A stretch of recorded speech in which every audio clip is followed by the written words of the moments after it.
Charles de Gaulle was a founding pivotal member of the Order of Liberation. Here is a brief overview of his role and the Order of the Liberation.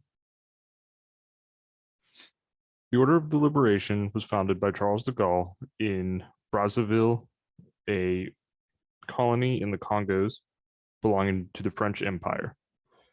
Charles de Gaulle was a pivotal opponent of Hitler's plans for Western Europe, and while some French leaders were keen to side with the invading Nazis joining Vichy France, Gaulle stood by, still siding with France, refusing to surrender.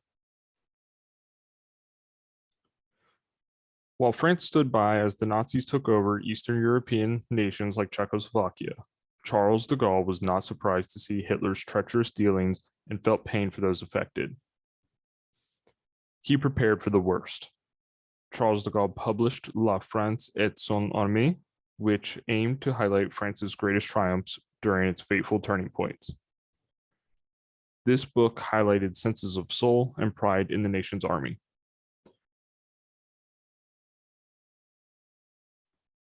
Charles de Gaulle was a key player in organizing the resistance after the chaotic French surrender, and is a major figure for France's recent history.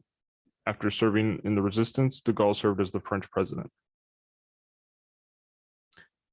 Free France had members of all ages, sexes, races, and roles. To reflect this, the Order of Liberation would also award the order in the Cross of the Order to any member who had distinguished themselves in a service capacity during the resistance. The award was only ever given out between the 1940s and 1946. As seen on screen, the Cross of the Order of Liberation was awarded to 1,038 members of the Free France resistance movement, as well as 5 cities and 18 military units. These 18 military units were units that refused to surrender when the orders came down and continued fighting against the Vichy France regime. Today, the Order of the Liberation is no longer active.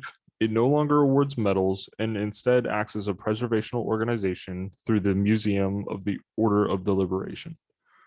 The museum is located in central Paris, where tours allow visitors to see the various exhibits. Each exhibit covers different groups within Free France, these groups being the civilians, the resistance fighters, and the military units. Each one has a different story, and it is encouraged that everyone check out each individual story, as records have improved greatly since the war, showing various personal stories and group stories.